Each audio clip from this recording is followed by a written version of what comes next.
Hello guys, welcome back. So this video is going to be a very short video for those who are going to appear for NEET 2022 on July 17th. Yes, July 17th. So you people are just 3 months away from the day you have awaited since 2 years or even more. अब से करीब 1 साल पहले मैं भी तुम्हारी conditions में थी, बिल्कुल तुम्हारी ही सिचुएशन में थी.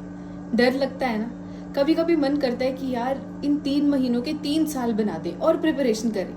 और फिर कभी कभी इतनी फ्रस्ट्रेशन होती है कि होता है कि यार पेपर ले लो किसी तरह से, हमें इस फेज से आजादी दो. तो गाइज, इन 3 महीनों से पहले मैंने क्या किया था, इन 3 महीनों में मैंने क्या किया था, ये सब शेयर करना चाहती हूँ मैं आपसे. क्योंकि मुझे मालूम है कि अगर मैंने वो चीजें ना की होती तो शायद जहां मैं हूं वहां ना होती.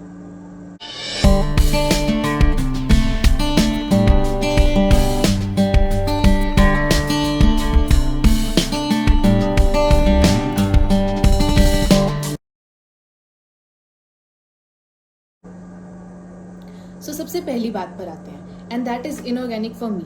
और आपके लिए शायद वो कोई और सब्जेक्ट हो सकता है, क्योंकि इनऑर्गेनिक मेरी सबसे बड़ी दिक्कत थी. मुझे नहीं पता अब तक कि क्यों मैं इनऑर्गेनिक को लास्ट तक मैनेज नहीं कर पाई. क्यों मुझे यही अवेयरनेस नहीं थी कि इनऑर्गेनिक को सिर्फ एनसीईआरटी से करना है बस. What all together I know is that मैंने इनऑर्गेनिक लास्ट के 3-4 महीनों में की थी. और मेरे पास ऑब्वियसली ऑप्शन था कि मैं इनऑर्गेनिक को छोड़ दूं, मैं इनऑर्गेनिक ना करूं, क्योंकि सारे सीनियर्स, सारे स्कॉलर्स यही कहते थे कि एंड में कुछ नया मत उठाना, वही चीजें करना जो अब तक कर चुके हो. But still I did that because मुझे विश्वास था कि अगर मैं इनऑर्गेनिक करूंगी तो उससे मुझे कॉन्फिडेंस मिलेगा.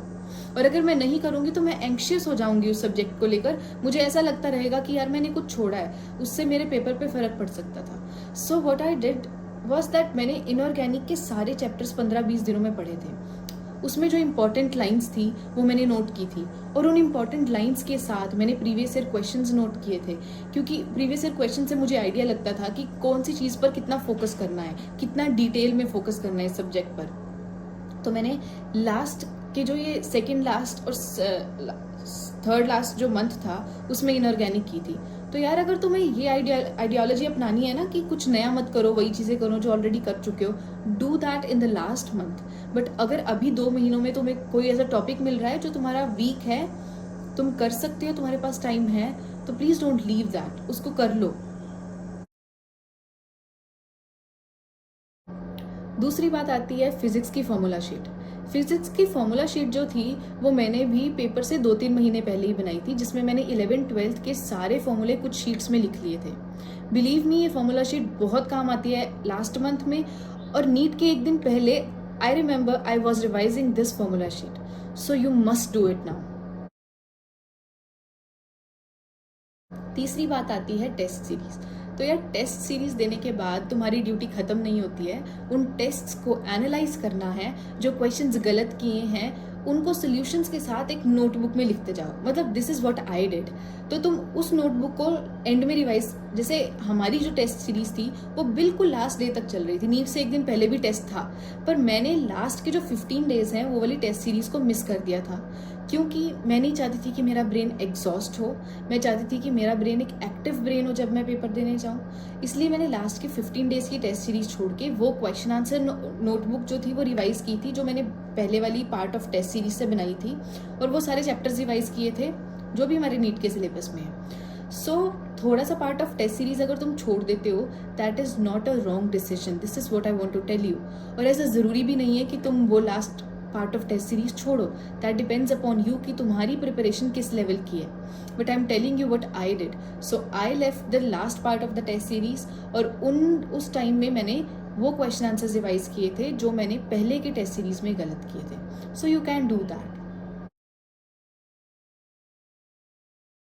Now listen to the fourth thing.